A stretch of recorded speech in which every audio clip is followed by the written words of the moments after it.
Lo primero que quiero es hacer una pequeña introducción a nivel de lo que significa el liderazgo. El liderazgo tiene que venir de visionarios, tiene que venir de personas que tienen la vocación de crear el futuro y que quieren realmente aportar valor a la sociedad. En este momento esto es urgente y esto no puede dejarse en manos de personas que solamente están pensando en mover negocios, en mover oportunidades de ese tipo. Así que estamos creando el futuro y aquí tenemos 4 representantes de lujo que nos van a contar sus proyectos desde un cambio de mindset que se inició incluso antes de la situación de crisis global que tenemos, con lo cual se anticiparon y están creando un futuro que es el que las nuevas generaciones están demandando. Así que voy a empezar con Carolina. Te cedo como primera ponente que nos cuentes brevemente el proyecto que tienen ustedes en el Manzano. Hola, muchas gracias por la invitación, gracias por permitirme estar en estos espacios colaborativos, me encanta y es lo que nosotros venimos activando ya hace 12 años aquí en el Manzano. El Manzano es un proyecto que nos dedicamos a la agricultura regenerativa, a la producción orgánica de alimentos y a la educación transformativa. De alguna manera tenemos que transformarnos en estos nuevos humanos que queremos en el planeta Tierra y ser coherentes entre lo que pensamos, decimos y hacemos. Entonces, necesitamos aprender muchas técnicas y habilidades para trabajar con la tierra. Creemos mucho en el diseño, en esa capacidad que tenemos como seres humanos de poder soñar algo y luego diseñarlo y transformarlo en la realidad. Nos dedicamos a la permacultura, agricultura ecológica, orgánica, a todo lo que tiene que ver con la regeneración de los sistemas naturales. Estamos hace ya 12 años en un sector rural de la comuna de Cambrero, cerca de Concepción, 5 horas al sur de Santiago, tratando de vivenciar día a día el mundo que sí queremos vivir. Queremos ser parte de la solución y desde hace 12 años empezamos a experimentar eso, a probar cómo funcionaba, cómo podíamos generar propuestas desde la ruralidad al mundo y sanar estos vínculos entre el mundo rural y la ciudad y toda la colaboración que puede salir de ellos.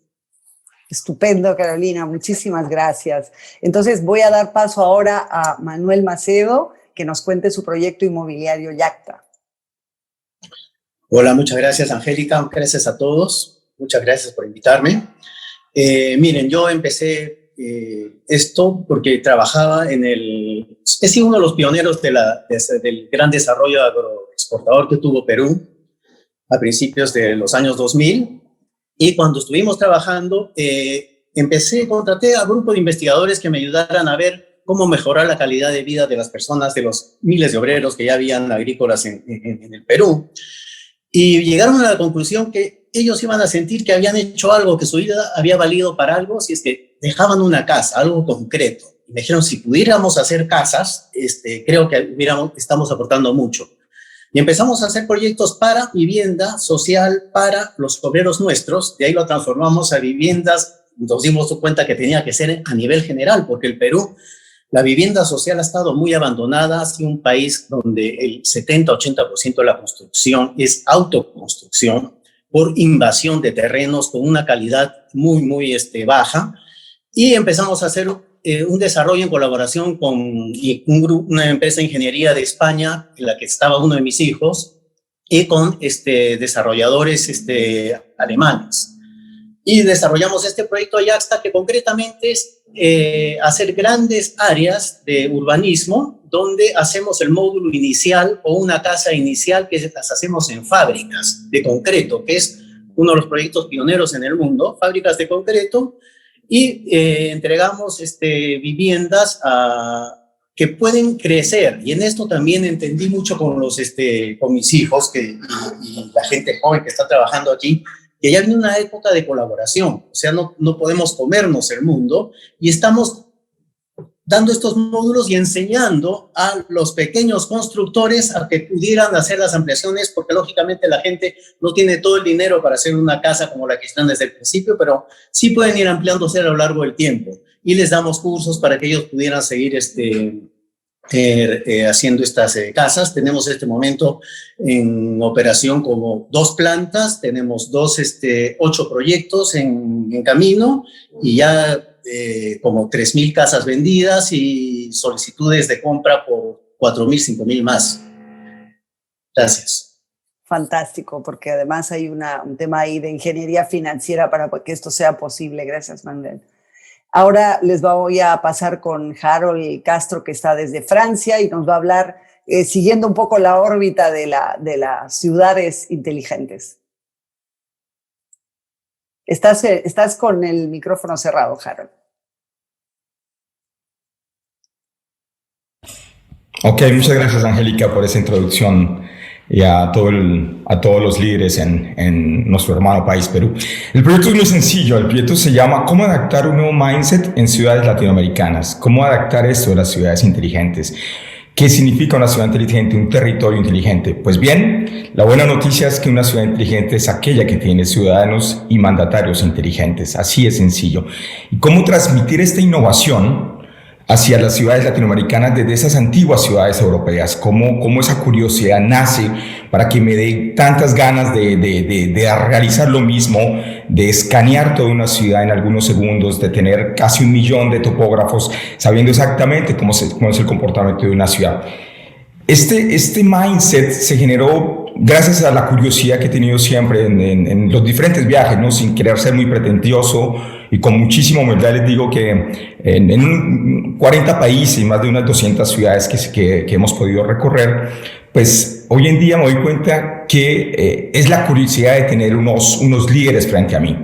Los primeros líderes lo podemos ver desde las ciudades inteligentes. Esto es un concepto que está a la moda, pero ciudades inteligentes han existido desde el mundo entero hace muchísimo tiempo. Es decir, si tomamos el Imperio Romano que construyó 80.000 kilómetros, toda Europa, todo el norte del Mediterráneo, 80.000 kilómetros es 2 veces la distancia de la Tierra, de circunferencia de la Tierra. Ellos se basaron muchísimo en los extranjeros. Hoy en día yo no me considero extranjero, pero pues, ellos se basaron también con los etruscos. Los etruscos eran de los mejores ingenieros que tenían en esa época Roma. ¿Qué pasó por la mente de esta gente para que llegaran a tener ese mindset? ¿Cómo tuvieron agua en sus propias fuentes allá en Roma y agua en su casa? O sea, el nivel de ingeniería, de innovación era bastantísimo. ¿Qué se le pasó por la mente a este señor de hoy en día Tunecia, de Cartago, Aníbal, y atravesar sus elefantes para darle la guerra? ¿Qué le pasó a un Magallanes para estar ahí al lado de ustedes en Chile, al lado de Carolina, para atravesar y darle casi la vuelta completa al mundo en barco y atravesar el Pacífico cuando no tenían nada que comer? Todos estos protagonistas, un muchacho de 29 años, Napoleón Bonaparte, la caída de Venecia, cuando tenía apenas 29 años, un imperio tan poderoso como era Venecia. Los inventores, Thomas Alva Edison, que hizo 5.000 pruebas de estudio. Entonces, toda esta tecnología hoy en día tenemos que ponerla al servicio de la calidad de vida de nuestros hermanos latinoamericanos, sabiendo pertinentemente que somos hoy en día 7.2 millares de personas y seremos casi 11.000 en el 2050, y ningún territorio está preparado para recibir tanta gente. ¿Cómo poder tomar decisiones rápidamente? Y les terminaré contando después cómo hicimos aquí en Nantes para habernos ganado el premio de la innovación delegado por la Comisión Europea en el 2019. Muchas gracias. Gracias, Harold, estupendo. Qué buen recorrido por la historia nos estás haciendo y además dándole sentido a todo esto que nos están contando todos ustedes, tan importante en nuestra evolución. Ignacio, te cedo la palabra para que nos cuentes tu pedagogía del bienestar, que cierra perfectamente el círculo de lo que estamos buscando en esta primera ronda. Hola, gracias, Angélica. Mucho gusto saludarle a todos y todas. La pedagogía del bienestar es una propuesta que, como bien tú lo decías, emerge de las ideas trabajadas por el doctor Maturana, que proponen un remirar nuestro propio devenir biológico como seres humanos, comprendiendo que somos seres biológico-culturales, ¿no? Que tenemos incorporada nuestra autopoiesis como cualquier ser vivo y que por lo tanto somos capaces de aprender transformándonos con el entorno que cohabitamos. y que la cultura también es un elemento posible de modificar, en tanto la emoción que guía el convivir de aquella cultura la modificamos. Eso que parece poético y sencillo o lindo, porque uno se lo escucha al doctor y todos de alguna manera nos salen estrellitas y corazones, bueno, llevarlo a la práctica es un tremendo desafío. Me he dedicado los últimos 20 años a intentar eso, traducirlo en los espacios pedagógicos, luego de que descubrí educaciones alternativas que llevan más de 100 años, como la de Montessori.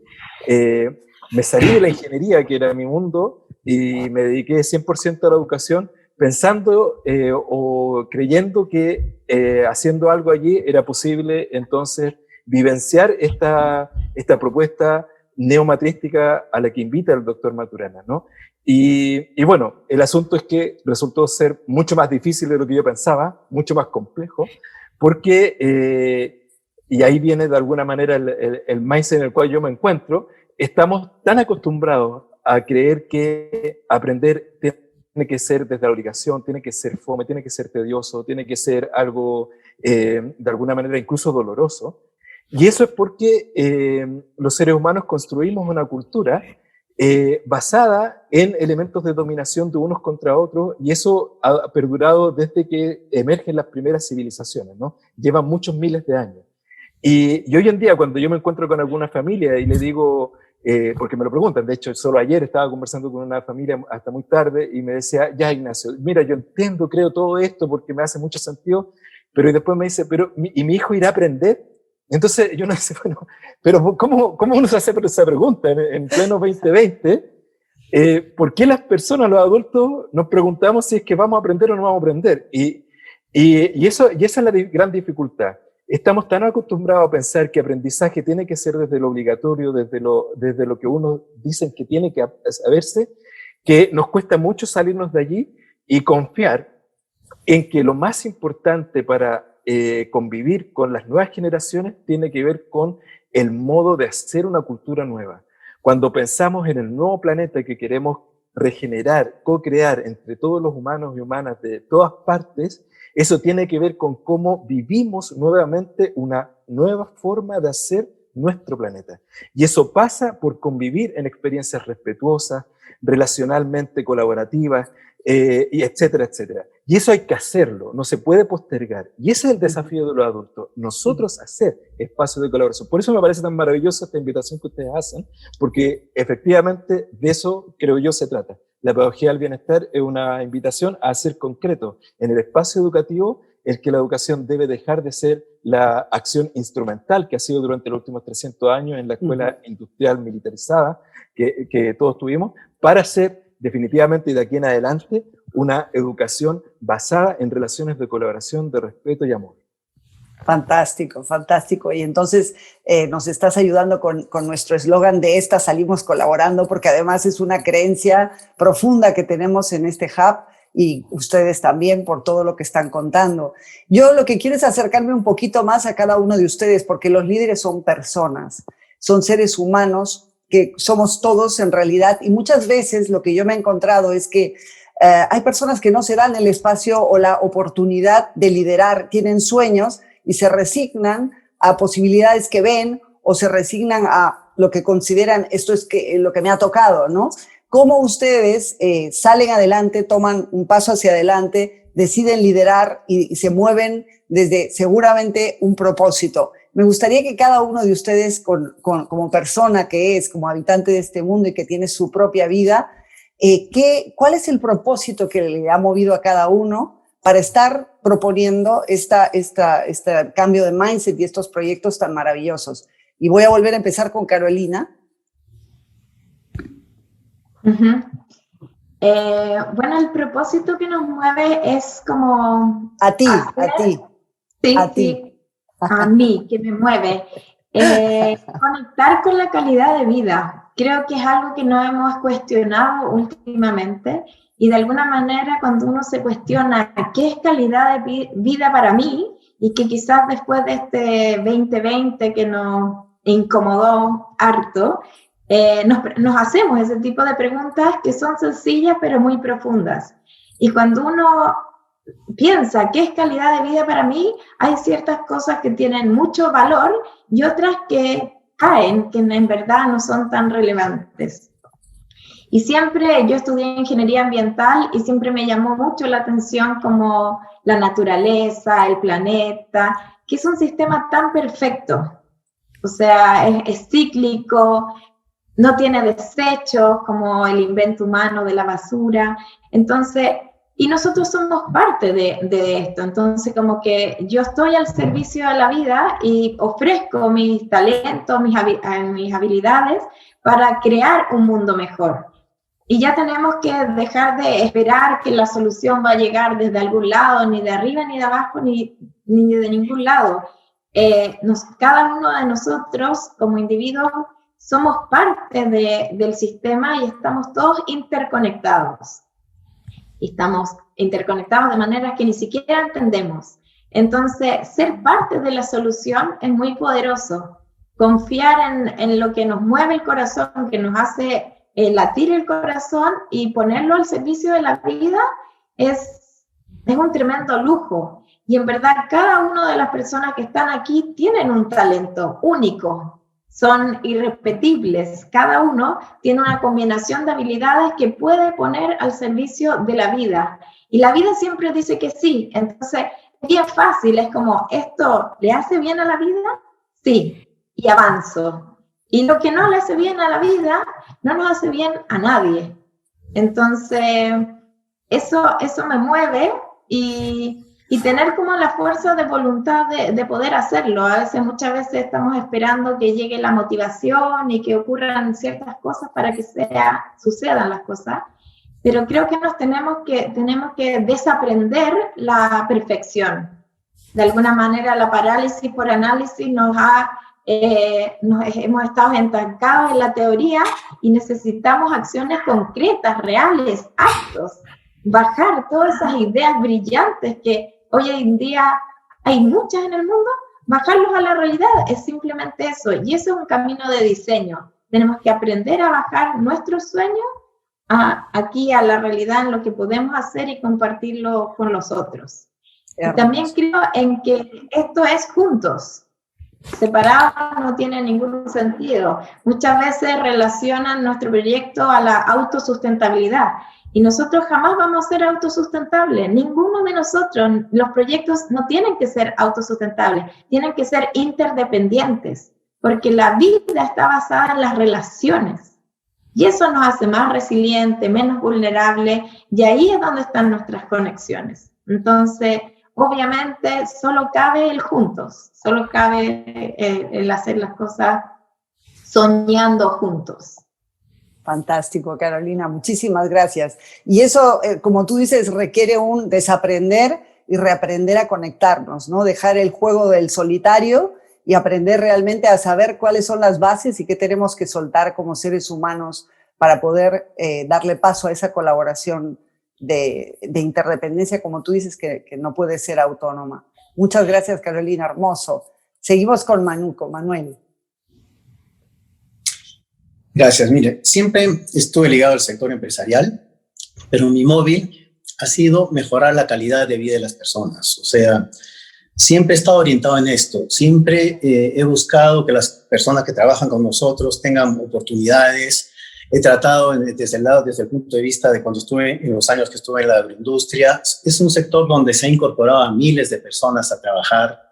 Y ahora, con la calidad de vida de las casas, la realidad nuestra, de nuestros países, y como dijo Harold, vamos a hacer 10.000 millones en el 2050, y de esos 10.000 millones, 7.000 vamos a estar al sur, vamos a estar en las zonas más necesitadas, y esto no se va a poder cubrir si no colaboramos. O sea, como me decía un amigo de Alemania, no se va a poder hacer un muro más grande que el que Trump quiso, no se van a poder parar más pateras en el Mediterráneo. Tenemos que crear oportunidades al sur. Y eso es lo que me mueve, crear oportunidades, calidad de vida a las personas. O sea, me emociono. O sea, cuando veo una persona que va, una madre de familia, y abre el caño de la cocina, de la casa que le vendemos y sale agua y llora, eso es imparable. Maravilloso, Gracias. Manuco. es un ejemplo de empresario y además yo quiero decir que lo más increíble es que es un empresario que siempre, como todo empresario, estamos con la idea de tener profit, ¿no? O sea, no podemos vivir del aire. Y es un ejemplo maravilloso de cómo sí se puede hacer negocios dando servicio y beneficiando a la sociedad, no exprimiendo o sacando partido, es todo lo contrario. Y esto es lo que a mí me emociona mucho también, Manuco, y me parece fantástico que lo compartas con todos los empresarios y profesionales y con todas las generaciones que vienen con sus proyectos y sus sueños, como decía Carolina también. Ahora quiero escuchar a Harold. Harold, cuéntanos, ¿qué te mueve a ti? ¿Cuál es tu propósito? Sí, gracias, Angélica. Es muy sencillo, son los ejemplos que me ha dado la vida. Recuerdo algunos puntos muy interesantes. Hace más de 10 años estuve invitado por la presidencia de Camerún. La capital de Camerún es Yaoundé. En ese país es otro planeta, obviamente. Entonces nos llamaron para un estudio de una Tecnopol. ¿Qué es una Tecnopol? Es uno de esos clusters que se hacen mucho aquí en Europa. Ellos ya habían tenido algunos acercamientos de Tecnopol. Bueno, pero estaban concentrados en el edificio, en el contenedor. Hay un edificio inteligente, de lujo, pero sin contenido. Entonces, ¿cómo cambiarle el mindset al ministro de Telecomunicaciones? ¿Cómo cambiarle a Paul Biya, que es el actual presidente de Camerún? Pues explicándole que los proyectos que se han hecho, ustedes tienen ciudades que son tecnocentradas, súper controladas, generadoras de ansiedad. Nuestros amigos asiáticos construyeron 2, Hangzhou y Qingdao, que son ciudades que costaron cada una $70,000 millones, pero que no hay nadie. Nadie quiere vivir allá. ¿Por qué? Porque no hay nada, son cementerios tecnológicos. Eso es lo que no queremos controlar a la gente en ese tipo de cosas. Terminamos la exposición, dijeron sí, perfectamente, necesitamos el contenido. Y el ministro me dice, Harold, ¿y tú eres colombiano? Y sí, cómo no, que soy colombiano. ¿Y te acuerdas en el 86 cuando Higuita quiso el escorpión? Los eliminamos y sí, lo recuerdo perfectamente. Hoy al almuerzo te tengo una sorpresa. Y efectivamente una hora después me colocó a mi lado a Roger Mila, que fue el que nos sacó del mundial con 2 goles. Entonces esa parte, y en la noche fuimos a cenar también, y donde no pueden definitivamente un lugar en la casa de un amigo, y comí vípera. Entonces, claro, obviamente, yo me encanta, sobre todo ustedes en Perú que tienen una de las mejores gastronomías mundiales. Y cuando estuve comiendo la vípera, es como un pescado, me encantó, pero era la piel la que no me dejaba comer. Entonces dije, bueno, la vida es así, me encantan esos retos. Obviamente todo lo que han hecho estas ciudades en Nantes, que es una ciudad donde termina el Loira, donde tenemos los transatlánticos, esos cruceros donde tú te montas en el Pacífico o en el Caribe, son hechos aquí. Tenemos una parte del Airbus también aquí. Y esa ciudad reconoció su historia porque nació con el comercio triangular, que no es una fase importante, que es una fase mayor de la esclavitud y todo. Pero antes le pedimos perdón a la humanidad, hicimos un monumento hacia el esclavaje y hoy en día pues somos premio de innovación social, como muchas ciudades que lo han intentado hacer y que lo han hecho muy bien. A propósito, Medellín, con todo lo que ustedes conocen de este pasado oscuro, de la reputación, se ganó en el 2006 también un premio de ciudad innovadora social, dado por el Time. Inclusive el premio Nobel de Economía en el 2001, Joseph Stiglitz lo hizo. Entonces, sí se puede también hacer en América Latina y eso es lo que me mueve a mí de colaborar con estos gobiernos, decir sí se puede hacer y hagámoslo bien. Fantástico. Gracias, Harold. Fantástico. Muy bien. Entonces, otra vez, Ignacio, cuéntanos qué te mueve a ti como Ignacio en esta vida para hacer esto tan difícil y tan complicado. Yo diría que me sigue moviendo lo mismo que desde hace muchos años, desde la infancia. Una enorme curiosidad, una gran inquietud por comprender mi lugar en la vida. Y eso me llevó desde muy pequeño a estar ahí haciendo las preguntas eternas de todos los humanos y hacérselas a mis papás, a mis tíos, a mis amigos, y me encontraba intentando responderlas solo, porque como que en eso nunca la gente te acompaña mucho, te acompaña un ratito nomás, ¿no? Brevemente. Ya se puso Ya se puso medio complicado, va a filosofar mucho, entonces... el devenir de la vida me llevó por una parte muy práctica, ¿no? Como contaba, terminé estudiando ingeniería eléctrica, pero esa corazonada profunda conectada también con el ámbito espiritual, que en nuestra occidentalidad está muy ligada a la religión. Pero finalmente, claro, cuando uno empieza a desprender el asunto y se me empieza a caer la escolarización, también se me cae la religión como institución y entonces empiezo a quedar yo con mis propias preguntas, empiezo a hacer un camino que yo creo que no he terminado en absoluto, sigo en él, de querer comprender nuestro lugar, sigo en eso, así que si se aburren también me pueden decir, estoy acostumbrado a eso. Bueno, y en eso yo creo que me he encontrado en este camino de educación, educativo, con grandes cosas, porque la educación está muy ligada a esa escuela socrática, a las líneas de cosmovisiones profundas de distintos pueblos. Prácticamente todos los pueblos en cualquier parte del planeta tienen una mirada de la vida y una cosmovisión exquisitamente compleja. Nosotros acá en Chile la tenemos con nuestro querido pueblo mapuche, pero también está con el Aymara, con el Rapa Nui. Si uno empieza a indagar, y ustedes ahí en Perú, en Colombia, evidentemente también, con la cantidad de pueblos que han conservado una matriz de comprensión de estos patrones que hoy día los que estamos más occidentalizados tratamos de recomprender, pero que ellos lo tienen, ¿no?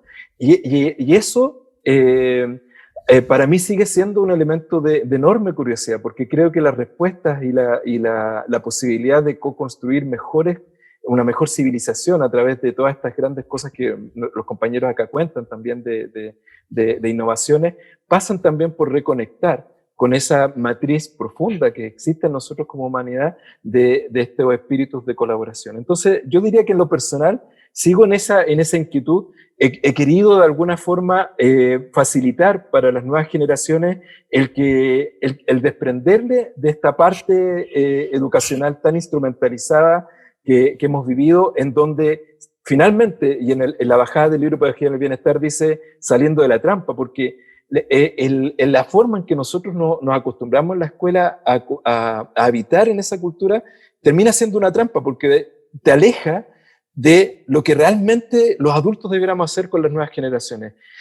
Mostrarles la belleza de la vida, mostrarles la belleza del cosmos, de la naturaleza y de tantas cosas. Y la verdad es que los niños, los jóvenes, están conectados con eso. Si en el fondo la verdad es que uno debiera facilitar las posibilidades de seguirlo explorando, porque ellos no necesitan que nosotros digamos que es bello, ellos viven en esa belleza, ¿no? Entonces, salir de la trampa para mí también significa un poco dejar de pensar tanto en el futuro, pensar más en el presente continuo cambiante, que es donde todo sucede y donde es importante reconvivir y reconfigurar las redes. Creo que eso me mueve, intentar hacer en hoy una vida plena, consciente de que no necesito nada de lo artificial para comprender que tengo la mayor maravilla que me pudo haber dado la naturaleza, que es vivir. Maravilloso, Ignacio. Yo me quedaría escuchando horas a cada uno de ustedes y estoy segura que las conversaciones de cada uno son súper profundas, una profundidad que tenemos que retomar y me haces pensar en dos cosas. Cuando hablas del futuro, sí, el futuro cuando es, ¿no? El futuro es ahora. No podemos esperar a que no sé cuándo llegue para ponernos en acción y poner en marcha lo que queremos. El futuro es ahora. Y la otra cuestión que te comparto es que yo también cuando llego a las organizaciones y les planteo la primera pregunta a los líderes, ¿qué es lo que les importa cuidar? Me dicen, oye, pero ¿cuándo vamos a hablar del plan de acciones? ¿No? Porque, ¿qué importa eso? O sea, a ver, bueno, está bonito, ¿no? Y estamos tan acostumbrados a que la misión de una empresa o el propósito sea una placa en la entrada, que queda súper bien, pero que luego en el día a día no refleja, ¿no? La vida y la cultura y los rituales y las costumbres que se viven allí. Con lo cual estamos en el mismo barco aquí, creo, todos, empujando esa nueva reflexión conectada con la vida, como tú decías, me encanta. Pues ahora lo que les quiero es hablar un poco de que esto no, ya sabemos que no es un camino de rosas y me gustaría que nos compartan, porque eso es también pisar tierra, ¿cuál es esa mayor dificultad? O sea, porque dificultades hay muchísimas en el camino, pero hay una de esas que dices, ¿cómo la puedo incluir en la ecuación para que no me dé tanta guerra, ¿no? Entonces, pues vamos a seguir el mismo orden. Carolina, ¿cuál ha sido para ustedes la mayor dificultad y cómo la han atravesado para crear todo esto que ya 12 años está funcionando con tanto éxito? Bueno, cuando escucho esa pregunta se me viene las personas, lo social, porque de alguna manera todo lo que es como medioambiental o verde o relacionado, hay muchas soluciones técnicas, hay mucha ingeniería, hay mucho avance, pero también en el lado económico hay recursos, es nuestra forma de intercambiar y quizás si hay algo que sobra hoy día en el mundo es dinero. Mal quizás, pero hay mucho. Y cuando llegamos a las personas se pone complicada la cosa, porque claro, como individuos nos tenemos que relacionar para llevar proyectos juntos adelante.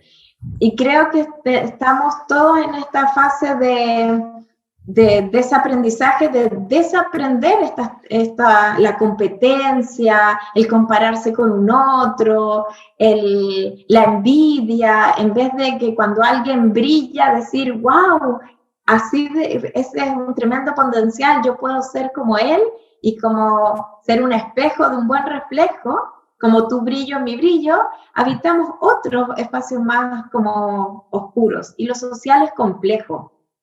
Incluso nosotros como proyecto somos un emprendimiento familiar, con toda la voluntad de querer hacer las cosas bien, siempre tomar decisiones, organizarse, la estructura, es complejo, pero también yo confío en que solo juntos vamos a trabajar en eso. Somos una generación que aprendimos otras cosas, entonces estamos como... yo, por ejemplo, a veces me veo a mí misma en este modo observador y me observo en piloto automático, en dinámicas que yo ya no quiero sostener y sin embargo aparecen en mí constantemente. Entonces, cuando uno trabaja en grupo tiene que como que tener un trabajo personal, porque cuando uno se cambia a mí mismo, cambia todo el mundo. Cada uno se tiene que hacer parte de eso y yo creo que ese siempre ha sido nuestro desafío, a pesar de que el proyecto vive y vibra por las personas, también es el desafío de siempre, de desaprender, de aprender, de esto de colaborarse, es algo que tenemos que aprender, que algunos podemos decir, ¿cuál es la trampa? ¿Y qué gano yo en esto de sostener relaciones?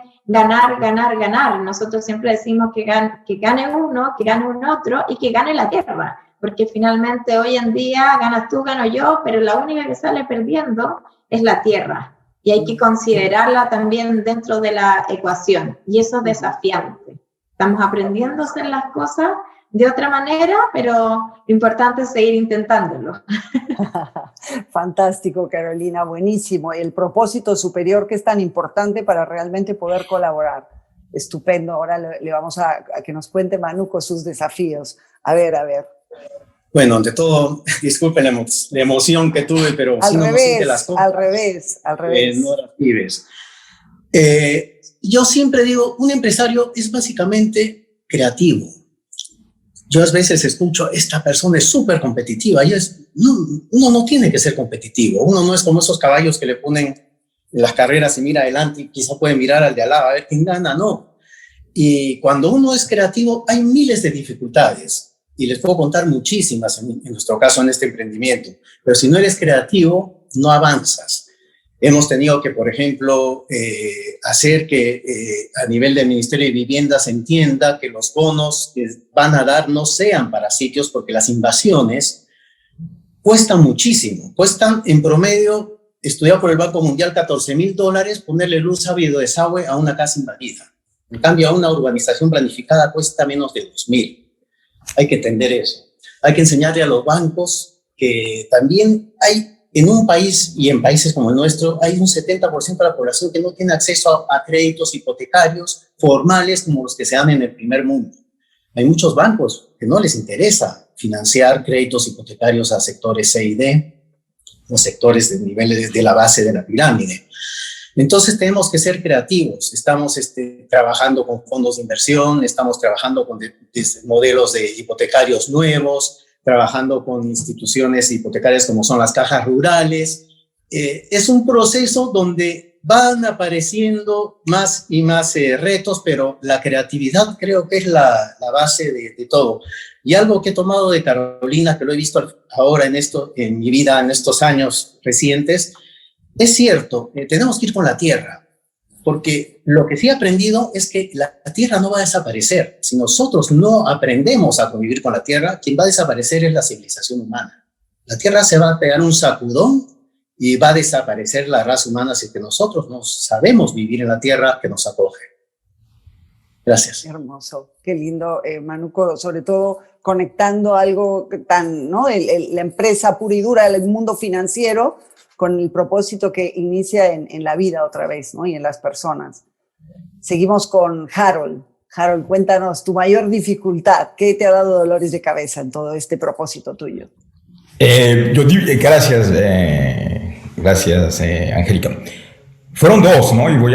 Tú nos dijiste ahora de una anécdota personal y profesional, ¿no? Como empresario como es esta aventura, como lo dice Manuel, empresarial hace casi 10 años, y monté mi cabinet, mi empresa aquí en esto. Y la dificultad más grande era yo mismo. ¿Por qué? Porque tenía pensamientos limitantes. Llegué muy joven, pero con muchos complejos, que luego tuve que ir superando, complejos de inferioridad y de superioridad. Pensaba que aquí todo el mundo era más inteligente, pero eran mis pensamientos limitantes. Cuando supe entender que no hay límites en la vida para salir adelante, ustedes lo pueden ver, o sea, decían, no aprendí bien inglés, hoy en día sí no aprendí bien francés porque tengo un acento, llegué a los 27 años, entonces las cuerdas vocales ya te hacen hablar con un acento, pero te puede también superar.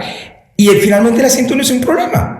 Porque si te fijas, hay millones de latinoamericanos en Estados Unidos que han hecho muchísimas empresas. Hay muchos manuales, Carolinas, en muchas partes del mundo. Es una satisfacción personal. Entonces, la misma Catherine de Medicis, cuando llegó aquí de Florencia, tiene un acento terrible. Y reina de Francia, o sea, la misma Caterina la Grande, que nació en Prusia, hoy en día Polonia, tenía un acento alemán bastante marcado y fue de las mejores mandatarias del mundo en Rusia, hablando un ruso perfecto y se hizo. Entonces, esos eran mis límites que después fui superando con ejemplos reales y valiosos. Y del tipo de vista profesional es en llegarle ese mensaje a nuestros gobernantes en América Latina, explicándoles que es posible hacerlo. O sea, todo lo que está sucediendo aquí en estas ciudades asiáticas, en Singapur, la primera ciudad digital, país digital del mundo, se puede hacer también en América Latina sin mayor costo. Entonces, es evangelizando este tipo de mensajes que, si bien es una tecnología innovadora, lo más importante es tratar de darle calidad de vida a los ciudadanos. Estupendo, Harold, muchísimas gracias. Muy bien, sí, a veces, bueno, nosotros somos, como dice Carolina, las personas, y luego en individual nosotros mismos somos los que tenemos la última palabra en esto. ¿Podemos o no podemos? Ignacio, cuéntanos tu mayor dificultad. Medio nos has avanzado, pero cuéntanos un poco más, algo concreto que sí, que esto es lo típico que me pasa. Yo diría que en el transitar un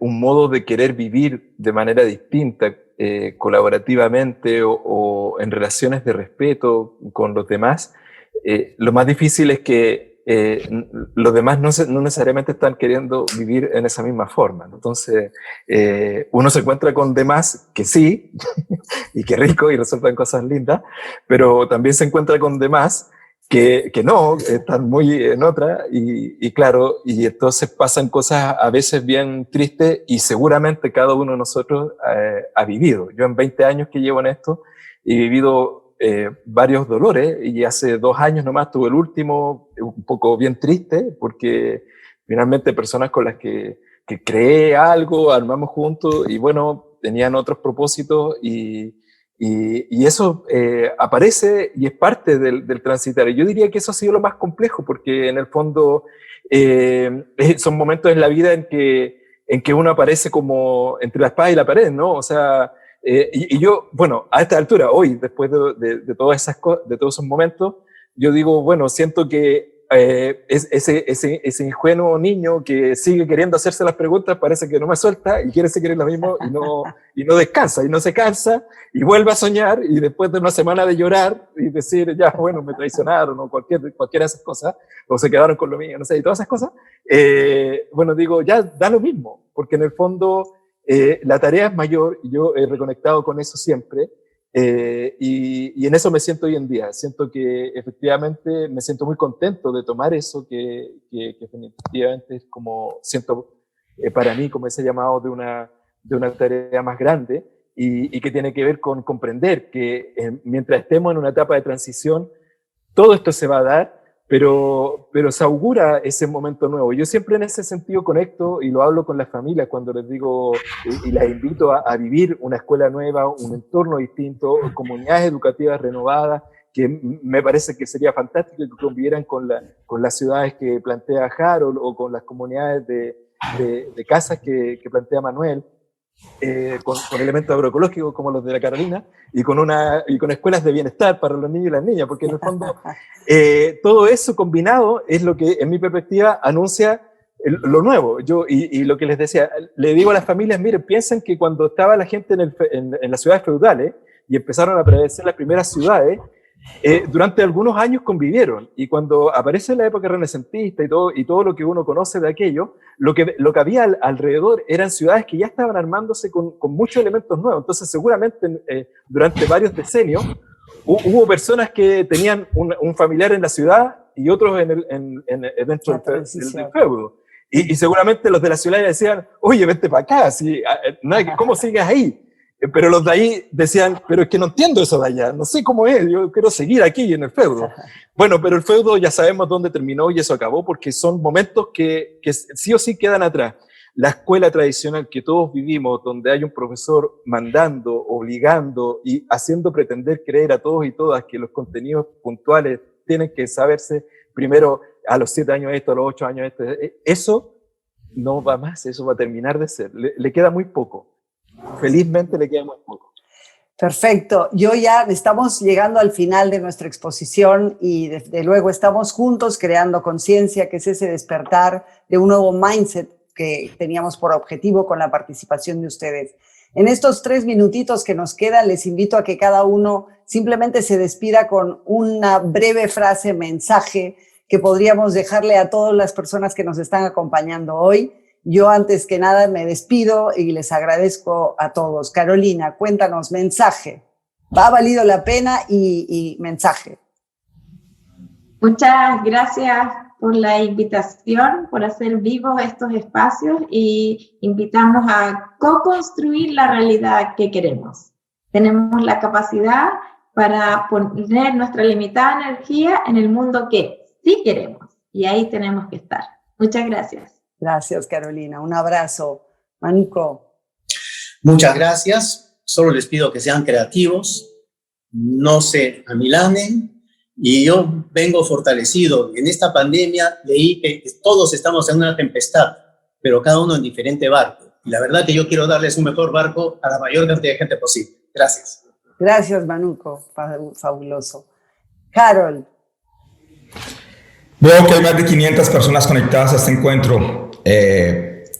Colaborémonos entre todos. Desde los zapatos que tienes puestos hoy, no los hiciste tú, los hizo alguien que trabajó para ti, colaborando. Sigamos con este espíritu de liderazgo, y gracias a todos por su atención.